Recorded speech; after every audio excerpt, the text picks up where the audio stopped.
ಗುರುರ್ಬ್ರಹ್ಮ ಗುರುರ್ವಿಷ್ಣು ಗುರುರ್ದೇವೋ ಮಹೇಶ್ವರ ಗುರುರ್ ಸಾಕ್ಷಾತ್ ಪರಬ್ರಹ್ಮ ತಸ್ಮೈ ಶ್ರೀ ಗುರವೇ ನಮಃ. ಜಯಾಚ ಜನಿ ಜನ್ಮ ನಾಮಾರ್ಥಜಾಲ ಜಯಾನೇ ಸದಾ ವಾಸನಾ ಮಾತಕೇಲ ಜಯಾಚ ಮುಖಿ ಸರ್ವದಾ ನಾಮ ಕೀರ್ತಿ ನಮಸ್ಕಾರ ತ್ಯಾ ಬ್ರಹ್ಮ ಚೈತನ್ಯ ಮೂರ್ತಿ. ಎಲ್ಲ ಆತ್ಮಜ್ಯೋತಿಗಳಿಗೆ ಸಾಷ್ಟಾಂಗ ಪ್ರಣಾಮ. ಎಲ್ಲರಿಗೂ ಶ್ರೀಕೃಷ್ಣ ಜನ್ಮಾಷ್ಟಮಿಯ ಹಾರ್ದಿಕ ಶುಭಾಶಯಗಳು. ಇಂದಿನ ಪ್ರವಚನ ಆ ಕೃಷ್ಣ ಜನ್ಮಾಷ್ಟಮಿಗೆ ಎಷ್ಟು ಹೋಲಿಕೆ ಆಗತ್ತಪ್ಪ ಅಂದರೆ 26 ಆಗಸ್ಟು. ಕಾರಣರಹಿತ ಆನಂದವೇ ನಿಜವಾದ ಆನಂದ. ಕಾರಣರಹಿತ ಆನಂದವೇ ನಿಜವಾದ ಆನಂದ. ಏನಪ್ಪ? ಪರಮಾತ್ಮ ಇವತ್ತು ಶ್ರೀಕೃಷ್ಣ ಜನ್ಮಾಷ್ಟಮಿ ಇದೆ. ಆ ಶ್ರೀಕೃಷ್ಣ ಏನಪ್ಪ? ಸಚ್ಚಿತ್ ಆನಂದ ಸ್ವರೂಪ. ಆನಂದ ಸ್ವರೂಪನಾಗಿರ್ತಾನೆ ಪರಮಾತ್ಮ. ಅವನು ಎಲ್ಲಿ ಹೋಗ್ತಾನೋ ಅಲ್ಲಿ ಏನು ಉಕ್ಕಿ ಚಲ್ಲಿ ಸೂಸ್ತಾನೆ. ಏನಪ್ಪ? ಆನಂದವೇ ಆನಂದ. ಕೃಷ್ಣ ಎಲ್ಲಿ ಹೋದ್ನೋ ಅಲ್ಲಿ ಕೇವಲ ಆನಂದ ಕೊಟ್ಟ. ಗೋಕುಲದಲ್ಲಿ ಗೋಕುಲವಾಸಿಗೆ, ಮಥುರಾದಲ್ಲಿ ಮಥುರಾವಾಸಿಗೆ, ರಾಧಾ, ಗೋಪಿಕೆಯರು, ಅಕ್ರೂರ, ಯಾರ್ಯಾರು ಸುಧಾಮ, ಅವನು ಇವನು ಮಿತ್ರರು ಎಲ್ಲರಿಗೂ ಏನೇನು ಕೊಟ್ಟನಪ್ಪ ಅವನು? ಪಾಂಡವರಿಗೆ ಎಲ್ಲರಿಗೂ ಕೊಟ್ಟಿದ್ದೇನು? ಕೇವಲ ಆನಂದ. ಕರ್ತವ್ಯ ದಕ್ಷನಾಗಿ ಮಾನವ ಜನ್ಮಕ್ಕೆ ಬಂದು ಕೃಷ್ಣ ಏನೇನೆಲ್ಲ ಮಾಡಬೇಕಾಗಿತ್ತೋ ಮಾನವ ಜನ್ಮದಲ್ಲಿ ಬಂದು ಅದನ್ನು ಆಚರಣೆಯಲ್ಲೇ ತಂದು ಅಳವಡಿಸಿ ನಮಗೆ ತೋರಿಸ್ತಾ ಮಾನವರಾಗಿ ಬದುಕದಾಗ ಹೆಂಗೆ ಬದುಕಬೇಕಪ್ಪ, ಮತ್ತು ಎಲ್ಲೆಲ್ಲಿ ಕರ್ತವ್ಯ ಏನೇನಿದೆಯೋ ಆಯಾ ಪಾತ್ರಗಳನ್ನು ಅವನು 100% ನಿಭಾಯಿಸ್ದ. ಅದರಂತೆ ನಮ್ಮೆಲ್ಲರಿಗೂ ಏನು ಬೋಧನೆ ಮಾಡ್ದ? ಭಗವದ್ಗೀತೆ ಮುಖಾಂತರ ಕರ್ತವ್ಯ ದಕ್ಷನಾಗಿ ಪ್ರಪಂಚದಲ್ಲಿ ನಾನು ಕೊಟ್ಟಿರೋ ಕೆಲಸಗಳನ್ನು ದಕ್ಷತೆಯಿಂದ ಮಾಡಿ ಮತ್ತೆ ಸದಾಕಾಲ ಮನಸ್ಸನ್ನು ನನ್ನಲ್ಲಿ ನೀವು ಇಟ್ಟಿದ್ದರಾದರೆ ನಿಮಗೆ ಸದಾ ಅಖಂಡವಾಗಿ ಸಮಾಧಾನ ಹಾಗೂ ಆನಂದ ಪ್ರಾಪ್ತಿಯಾಗುತ್ತದೆ. ಏನು ಹೇಳ್ತಾರಪ್ಪ ಶ್ರೀ ಮಹಾರಾಜರು? ಆ ಪರಮಾತ್ಮನಲ್ಲಿ ಪ್ರಾರ್ಥನೆ ಮಾಡೋಣ. ಎಲ್ಲರಿಗೂ ಅಖಂಡವಾಗಿ ಸಮಾಧಾನ ಆನಂದವನ್ನು ಅವನು ಇಂದಿನ ಅಲ್ಲ ನಿತ್ಯವಾಗಲೂ ನಮ್ಮ ಜೀವನದಲ್ಲಿ ಕೃಷ್ಣ ಜನ್ಮಾಷ್ಟಮಿ ಆಗಬೇಕು. ಒಂದಿನ ಕೃಷ್ಣ ಜನ್ಮಾಷ್ಟಮಿ ಅಲ್ಲ, ನಿತ್ಯ 365 ದಿವಸಗಳ ಕಾಲ 24/7 ಕೃಷ್ಣ ಜನ್ಮಾಷ್ಟಮಿ ಅಂದರೆ ಆ ಆನಂದ ಅಖಂಡವಾಗಿ ನಮ್ಮಲ್ಲಿ ಉಳಿಬೇಕು. ಏನು ಹೇಳ್ತಾರಪ್ಪ ಶ್ರೀ ಮಹಾರಾಜರು? ಬದುಕಿನಲ್ಲಿ ಏನಾದರೂ ಆನಂದವಿರಲಿಕ್ಕೆ ಬೇಕು. ಬದುಕು ಆನಂದದಾಯಕವಾಗಿರುತ್ತದೆ. ಆನಂದ ಅಂದ ಮೇಲೆ ನಮಗೆ ದುಃಖ ಏಕೆ ಆಗುತ್ತದೆ? ಬದುಕು ಆನಂದಮಯ ಇದೆ. ನಾವೆಲ್ಲ ಏನೇನು ಮಾಡ್ತಿದ್ದೀವೋ ಇದರಿಂದ ಆನಂದ ಪ್ರಾಪ್ತಿ ಆಗಬೇಕು ಅನ್ನೋದೇ ಒಂದು ಉದ್ದೇಶ. ಹಂಗಂದ್ಮೇಲೆ ದುಃಖ ಯಾಕಾಗತ್ತಪ್ಪ? ದುಃಖ ಯಾಕಾಗತ್ತೆ ಅಂದರೆ ಏನು ನಾವು ಕಾರ್ಯ ಮಾಡ್ತೀವೋ ಕರ್ಮ ಮಾಡ್ತೀವೋ ಅದರ ಫಲಾಪೇಕ್ಷೆ ಮುಂಚೆನೇ ಮಾಡಿರ್ತೀವಿ. ಈ ಕೆಲಸ ನಾನು ಮಾಡ್ಕೊಂಬಂದಿದ್ದೀನಿ, ಇದರಿಂದ ಆನಂದ ಪ್ರಾಪ್ತಿ ಆಗಿರುತ್ತದೆ. ಆದರೆ ನನ್ನ ಮಟ್ಟದ ಆನಂದ ನನಗೆ ಬೇಕು. ನನ್ನ ಕೆಲಸ ಹಿಂಗಾಗಬೇಕು, ನನ್ನ ಇಚ್ಛೆಯಂತೆ ಆಗಬೇಕು. ಆ ಫಲ ಅಪೇಕ್ಷೆ ಮಾಡಿದಾಗ ಅದು ದುಃಖಕ್ಕೆ ಬಂಧನಕ್ಕೆ ಕಾರಣ ಆಗತ್ತೆ. ಅದಕ್ಕೆ ಅವ್ರು ಹೇಳಿದ್ರು ಅಮೃತಬಿಂದು ಉಪನಿಷತ್ತದಲ್ಲಿ, ಮನ ಏವ ಮನುಷ್ಯಾಣಂ ಕಾರಣಂ ಬಂಧ ಮೋಕ್ಷಯೋ ಬಂಧಾಯ ವಿಷಯ ಸಂಗೋ ಮುಕ್ತಿರ್ನಿರ್ವಿಷಯಂ ಸ್ಮೃತಂ.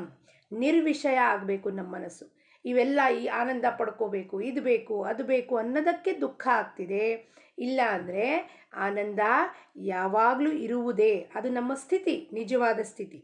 ಅಂದರೆ ಮನುಷ್ಯನು ಆನಂದಕ್ಕಾಗಿಯೇ ಬಾಳುತ್ತಾನೆ ಹಾಗೂ ದುಃಖ ಪಡುತ್ತಾನೆ. ಇದಕ್ಕೆ ಕಾರಣವೇನೆಂದರೆ ನಾವು ಯಾವುದಕ್ಕಾಗಿ ಏನು ಮಾಡುತ್ತೇವೆ ಎಂದನ್ನು ಮರೆಯುತ್ತೇವೆ. ಎದಕ್ಕೆ ಮಾಡ್ತಿದ್ದೀವಪ್ಪ ಇವೆಲ್ಲ?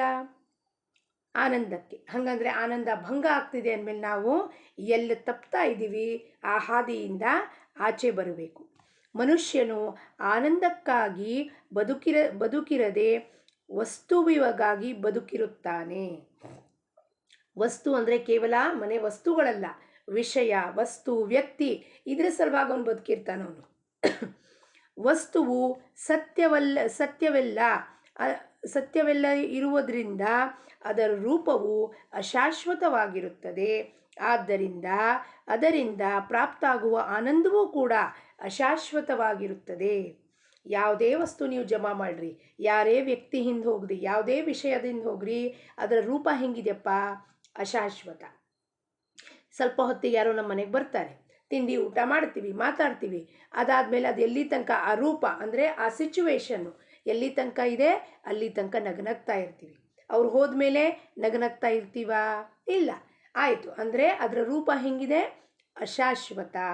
ಬರ್ಡೇ ಪಾರ್ಟಿ ಮಾಡ್ತೀವಿ, ಆ್ಯನಿವರ್ಸರಿ ಮಾಡ್ತೀವಿ, ಫಂಕ್ಷನ್ ಮಾಡ್ತೀವಿ, ಮುಂಜುವಿ ಮಾಡ್ತೀವಿ, ಎಷ್ಟೊತ್ತು ಆನಂದದಲ್ಲಿರ್ತೀವಿ?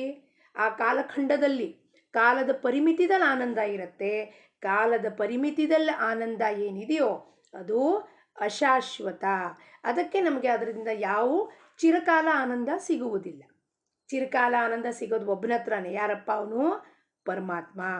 ನಾನು ಆನಂದದಲ್ಲಿರಬೇಕೆಂದು ಪ್ರತಿಯೊಬ್ಬರಿಗೂ ಅನಿಸುತ್ತದೆ, ಅಂದರೆ ಭಗವಂತನ ಕಡೆಗೆ ಹೋಗಬೇಕೆಂದು ಅನಿಸುತ್ತದೆ. ಏಕೆಂದರೆ ಭಗವಂತನು ಆನಂದ ಸ್ವರೂಪನಾಗಿರುತ್ತಾನೆ. ನಮಗೆ ಒಂದು ರೂಢಿ ಆಗಿರುವುದೇ ಏನೆಂದರೆ, ಯಾವುದಾದರೂ ಒಂದು ಕಾರಣದ ಹೊರತು ನಾವು ಆನಂದವನ್ನು ಅನುಭವಿಸಲು ಶಕ್ಯವೇ ಇಲ್ಲ. ನಮಗೇನಪ್ಪ ರೂಢಿ? ನಾವು ಪ್ರಾಪಂಚಿಕ ಜನಕ್ಕೆ ಏನಪ್ಪ ಅಂದರೆ ಏನಾದ್ರು ಕಾರಣ ಇರಬೇಕು, ನಾವು ಆನಂದದಲ್ಲಿರಬೇಕು. ಕಾರಣ ಇಲ್ಲ ಅಂದರೆ ನಮಗೆ ಬೇಜಾರಾಗಕ್ಕೆ ಶುರುವಾಗತ್ತೆ. ಪ್ರತ್ಯಕ್ಷ ಕಾರಣವು ದೊರೆಯದಿದ್ದರೆ ನಾವು ನಮ್ಮ ಕಲ್ಪನೆಯ ಸಾಮ್ರಾಜ್ಯ ನಿರ್ಮಾಣ ಮಾಡುತ್ತೇವೆ ಹಾಗೂ ಅದರಿಂದ ಆನಂದ ಅನುಭವಿಸುತ್ತೇವೆ. ಈಗ ಯಾರೋ ಅಮೆರಿಕಾಗೆ ಹೋಗಿ ಬಂದ್ರಪ್ಪ, ನಮಗೆ ಗೊತ್ತಿಲ್ಲ, ಅಮೆರಿಕ ನೋಡಿಲ್ಲ. ಉದಾಹರಣೆಗೆ ನಾವೇನು ಮಾಡ್ತೀವಿ? ಕಲ್ಪನಾ ಮಾಡ್ಕೋತೀವಿ. ಅಮೆರಿಕಾದಲ್ಲಿ ಅವ್ರು ಹೋಗಿದ್ರು, ಹೆಂಗಿತ್ತಪ್ಪ ಅಲ್ಲಿ, ಚಳಿ ಇರುತ್ತೆ ಅಂತಾರೆ, ಕೋಟ್ ಹಾಕ್ಕೊಂಡು ಎಲ್ಲ ಅಲ್ಲಿ ಬರ್ಫ್ ಬೀಳ್ತಾ ಇರುತ್ತೆ, ಸ್ನೋ ಬೀಳ್ತಿರುತ್ತಂತೆ.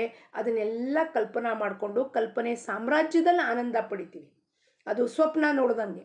ಅಮೆರಿಕಾಗೆ ಹೋಗಿ ಬಂದಾಯಿತು, ಇಲ್ಲಿ ಹೋಗಿ ಬಂದಾಯಿತು, ಅಲ್ಲಿ ಆನಂದ ಪಡೆಯೋದು ಕಲ್ಪನೆಯಲ್ಲಿ ಆನಂದ ಪಡ್ಕೋತೀವಿ. ಪ್ರತ್ಯಕ್ಷವಾಗಿ ಪಡಿಲಿಲ್ಲ ಅಂದರೆ ಕಲ್ಪನೆಯಲ್ಲಿ ಪಡಿತೀವಿ. ಆನಂದ ಪ್ರಾಪ್ತಿಗಾಗಿಯೇ ಪ್ರತಿಯೊಬ್ಬ ಮನುಷ್ಯನು ಪ್ರಯತ್ನವಿರುತ್ತದೆ. ಆದರೆ ಕಾರಣವನ್ನು ಅವಲಂಬಿಸಿ ಇರುವ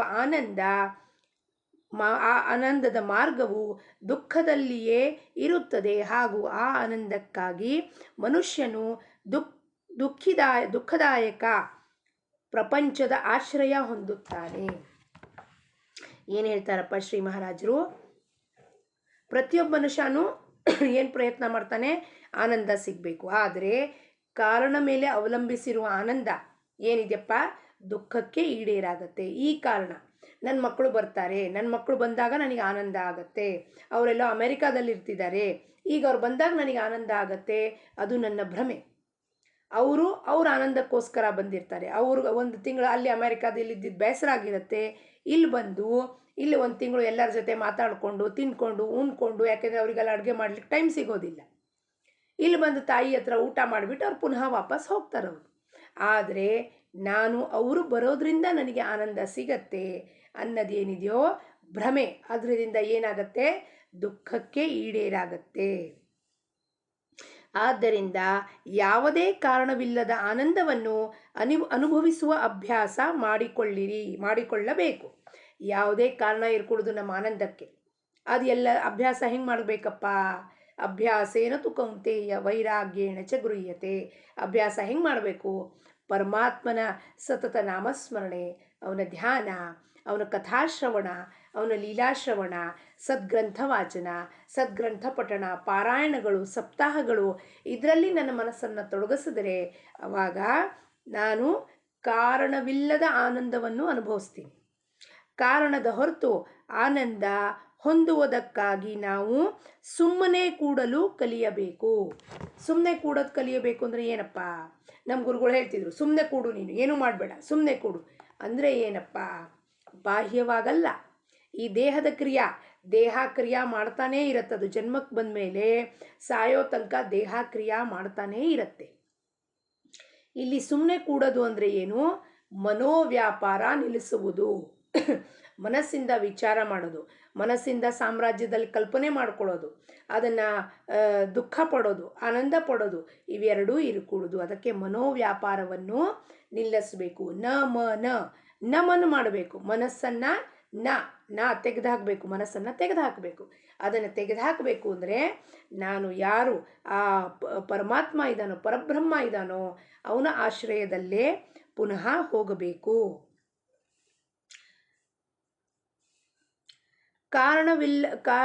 ಕಾರಣವನ್ನು ಅವಲಂಬಿಸಿರುವ ಆನಂದವು ಅಶಾಶ್ವತವಾಗಿರುತ್ತದೆ. ಆದ್ದರಿಂದ ಅದು ನಿಜವಾದ ಆನಂದವಾಗುವುದಿಲ್ಲ. ಕಾರಣದ ಹೊರತು ಆನಂದ ಹೊಂದುವಕ್ಕಾಗಿ ನಾವು ಸುಮ್ಮನೆ ಕೂಡಲು ಕಲಿಯಬೇಕು. ಏನು ಮಾಡದೇ ಇರುವುದು ಇದು ಬಹಳ ಉಚ್ಚ ಅವಸ್ಥೆ ಆಗಿರುತ್ತದೆ. ಏನಾದರೂ ಮಾಡುವುದಕ್ಕಿಂತಲೂ ಇದು ಬಹಳ ಕಠಿಣವಾಗಿರುತ್ತದೆ. ಇದು ಬಹಳ ಕಠಿಣ. ಇದು ನಾವು ಸುಮ್ಮನೆ ಕೂಡ್ರಿ ಅಂದರೆ ನಾವು ಸುಮ್ಮನೆ ಕೂತಿರ್ತೀವಿ ಅಂದರೆ ಸುಮ್ಮನೆ ಕೂಡೋದು ಬಹಳ ಕಠಿಣ. ಯಾಕಂದರೆ ಮನಸ್ಸು ಒಂದು ಕ್ಷಣವೂ ಸುಮ್ಮನೆ ಕೂಡೋದಿಲ್ಲ. ಮನೋವೇಗ ಎಷ್ಟು ಫಾಸ್ಟ್ ಇದೆಯಪ್ಪ, ಅದು ಓಡ್ ಹೋಗ್ತಾ ಇರುತ್ತೆ. ಅದು ಸುಮ್ಮನೆ ಕೂಡಿಸೋದು ಬಹಳ ಕಠಿಣ. ಸದ್ಗುರು ಕೃಪೆ ಆದ್ರೆ ಮಾತ್ರ ಆ ಮನೋವ್ಯಾಪಾರ, ಆ ಮನೋವಿಚಾರ, ಮನೋಲಯ, ಮನೋನಾಶ ಏನಂತೀವೋ ಅದೆಲ್ಲವೂ ಆಗೋಕ್ಕೆ ಸಾಧ್ಯತೆ ಆಗುತ್ತದೆ. ಭಗವಂತನೊಂದಿಗೆ ಅತ್ಯಂತ ಅನನ್ಯರಾಗಿ ನಮ್ಮ ಕರ್ತವ್ಯದ ಭಾವನೆಯನ್ನು ಸಂಪೂರ್ಣ ತೆಗೆದುಹಾಕುವುದೇ ಈ ಅವಸ್ಥೆ ಆಗಿರುತ್ತದೆ. ನಾನು ಮಾಡ್ತೀನಿ, ನಾನು ಕರ್ತ ಎಂಬುವ ಭಾವನೆಯನ್ನು ತೆಗೆದುಹಾಕಬೇಕು. ಅವಾಗ ಅವನ ಜೊತೆ ಅನನ್ಯರಾಗಿ ನಾವು ಸುಮ್ಮನೆ ಕೂಡಲಿಕ್ಕೆ ಆಗುತ್ತದೆ. ನಮ್ಮ ಮನಸ್ಸಿನಂತೆ ಘಟನೆಗಳು ನಡೆದರೆ ಸಂತೋಷವೆನಿಸಬೇಕು, ಆದರೆ ಆನಂದವಾಗಬಾರದು. ಪ್ರತಿಯೊಬ್ಬ ಮನುಷ್ಯನು ಎಲ್ಲವನ್ನೂ ತನಗಾಗಿಯೇ ಮಾಡುತ್ತಾನೆ. ಉದಾಹರಣೆಗೆ, ಒಬ್ಬ ಮನುಷ್ಯನು ನಮಗೆ ಬಹಳ ತೊಂದರೆ ಕೊಡುತ್ತಾನೆ. ನಮಗೆ ತೊಂದರೆ ಕೊಡುವುದರಲ್ಲಿಯೇ ಅವನಿಗೆ ಸುಖವೆನಿಸುತ್ತದೆ. ಅಂದರೆ ನಮಗೆ ದುಃಖ ಕೊಟ್ಟರೆ ಅವನಿಗೆ ಆನಂದವಾಗುತ್ತದೆ. ಏನಪ್ಪ, ಅವನಿಗೆ ಹೆಂಗೆ ಆನಂದ ಆಗತ್ತೆ? ನಮಗೆ ದುಃಖ ಕೊಟ್ಟರೆ ಅವನಿಗೆ ಆನಂದ ಆಗುತ್ತೆ. ಯಾಕೆ? ಪ್ರತಿಯೊಬ್ಬ ಮನುಷ್ಯ ಆನಂದಕ್ಕೆ ಹೊಡೆದಾಡ್ತಿದ್ದಾನೆ. ಇವನಪ್ಪ ಸುಮ್ಮನೆ ಕೂತಿದ್ದಾನೆ, ಸುಮ್ಮನೆ ಕೂತಿದ್ರೆ ಏನಾದ್ರು ಒಂದು ಮಾತು ಹೇಳಿ ಇವನ ಮನಸ್ಸಿನ ಇರುವ ಆನಂದ ಭಂಗ ಮಾಡಬೇಕು ಅನ್ನೋದು ಅವನ ವಿಚಾರ. ಅವಾಗ ಅವನೇನು ಮಾಡ್ತಾನೆ, ಬಂದು ಏನೋ ಒಂದು ಮಾತು ಹೇಳೋದು ಕೂಡಲೇ ನಮ್ಮ ಮನಸ್ಸಿನ ಸಮಾಧಾನ ಭಂಗ ಆಯಿತು. ನಾವು ಆಚೆ ಹೋಗಿ ಪ್ರತಿಕ್ರಿಯೆ ಕೊಟ್ಟು ಜಗಳ ಮಾಡಿ ಅವಾಗ ಏನಾಗತ್ತೆ, ಅವನಿಗೆ ಆನಂದ ಆಗತ್ತೆ. ನೋಡಿದ್ಯಾ, ನಾನು ಗೆದ್ದು ಬಿಟ್ಟೆ ಅಂದರೆ ಅವನಿಗೆ ಆನಂದ ಆಗತ್ತಲ್ಲಿ. ಆದ್ದರಿಂದ ಅವನು ಕೇವಲ ತನಗಾಗಿಯೇ ನನ್ನೊಂದಿಗೆ ಹಾಗೆ ವ್ಯವಹರಿಸುತ್ತಾನೆ ಅಂದ ಮೇಲೆ ಅವನ ಕೊಟ್ಟ ದುಃಖವನ್ನು ನಾನೇಕೆ ಅನುಭವಿಸಬೇಕು? ನಾನು ಯಾಕೆ ಅನುಭವಿಸಬೇಕು? ಮಹಾರಾಜರು ಕೇಳ್ತಾರೆ, ಅವನು ದುಃಖ ಕೊಟ್ಟರೆ ನಾನು ಯಾಕೆ ಅನುಭವಿಸ್ಬೇಕು? ನಾನು ಅನನ್ಯವಾಗಿ ಪರಮಾತ್ಮನೊಡನೆ ಇದ್ದಾಗ ನನ್ನ ಪಾಡಿಗೆ ನಾನು ಕಥಾಶ್ರವಣ ಮಾಡಿಕೊಂಡು ಸತ್ಸಂಗದಲ್ಲಿದ್ದು ನಾಮಸ್ಮರಣೆ ಮಾಡ್ಕೋತಾ ಇದ್ದರೆ ನೀನು ಏನಾರು ಹೇಳ್ಕೊ, ಏನಾರು ದುಃಖ ಕೊಟ್ಕೋ, ಏನಾರು ಮಾತಾಡ್ಕೋ, ನಿಂದನೇನಾರು ಮಾಡು, ನನಗೆ ಅದಕ್ಕೂ ಸಂಬಂಧವೇ ಇಲ್ಲ. ಅಂದರೆ ನನಗೆ ದುಃಖಿತ ಆಗೋದು ಪ್ರಶ್ನೆನೇ ಬರೋದಿಲ್ಲ. ಒಮ್ಮೆ ಬುದ್ಧರ ಹತ್ರ ಮನುಷ್ಯ ಬರ್ತಾನೆ. ಬಂದುಬಿಟ್ಟು ಬುದ್ಧನ ಹಂಗೆ ಆನಂದ ಸ್ವರೂಪದಲ್ಲಿ ಕೂತು ನೋಡಿ ಅವನಿಗೆ ಸಮಾಧಾನ ಆಗೋದಿಲ್ಲ. ಅವನು ಬುದ್ಧನಿಗೆ ಬಂದು ಚೆನ್ನಾಗಿ ಬೈದು ಅವನಿಗೆ ವಾಚ್ಯ ಶಬ್ದ ಪ್ರಯೋಗ ಮಾಡಿ ಉಗುಳಿ ಎಲ್ಲವನ್ನೂ ಮಾಡ್ತಾನೆ. ಬುದ್ಧ ಏನಿರ್ತಾನೋ ಹಾಗೆ ಕೂತಲ್ಲಿ ಸುಮ್ಮನೆ ಆನಂದದಲ್ಲಿ ಹೆಂಗೆ ಕೂತಿರ್ತಾರೋ ಹಾಗೆ ಕೂತಿರ್ತಾರೆ, ಕಣ್ಣು ಬಿಡ್ತಾರೆ. ಆ ಮನುಷ್ಯನಿಗೆ ಹೇಳ್ತಾನೆ, ನೋಡಪ್ಪ, ನೀನು ಈಗೆಲ್ಲ ನನಗೆ ಏನೇನು ಬಹುಮಾನಗಳನ್ನು ಗಿಫ್ಟ್ಗಳನ್ನು ಏನು ಕೊಟ್ಟಿದೆಯೋ ಅದೆಲ್ಲವೂ ನಾನು ಸ್ವೀಕಾರ ಮಾಡುವುದಿಲ್ಲ.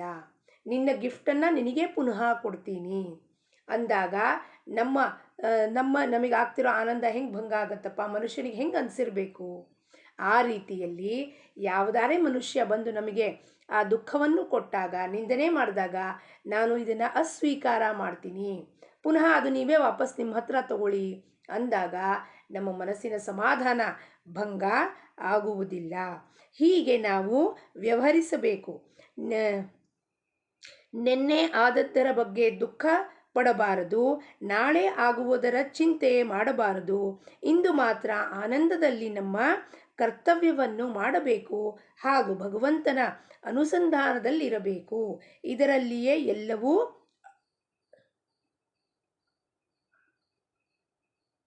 ಅಡಕವಾಗಿದೆ. ಏನಪ್ಪ? ಕರ್ತವ್ಯ ಸಂಪೂರ್ಣವಾಗಿ ಮಾಡಬೇಕು. ಏನು ಪಾತ್ರತೆಯನ್ನು ಕೊಟ್ಟಿದ್ದಾನೋ ಪರಮಾತ್ಮ, ಬೆಳಗ್ಗೆ ಎದ್ದ ಕೂಡಲೇ ತಾಯಿ, ಅತ್ತೆ, ಮಾವ, ತಂಗಿ, ನೆಗೆಣ್ಣಿ ಎಲ್ಲ ಪಾತ್ರವನ್ನು 100% ನಿಭಾಯಿಸಬೇಕು. ನಿಭಾಯಿಸಿ ಏನು ಮಾಡಬೇಕು? ಅನುಸಂಧಾನದಲ್ಲಿ, ಪರಮಾತ್ಮನ ಅನುಸಂಧಾನದಲ್ಲಿ, ಮನಸ್ಸಿನಲ್ಲಿ ಅವನ ನಾಮಸ್ಮರಣೆ, ದೇಹದಿಂದ ಪ್ರಪಂಚದ ಕ್ರಿಯೆಯನ್ನು ಮಾಡಿಕೊಳ್ಳೋದ್ರಲ್ಲಿಯೇ, ಸುಮ್ಮನೆ ಇರುವುದರಲ್ಲಿಯೇ ಎಲ್ಲವೂ ಅಡಗಿರುತ್ತದೆ.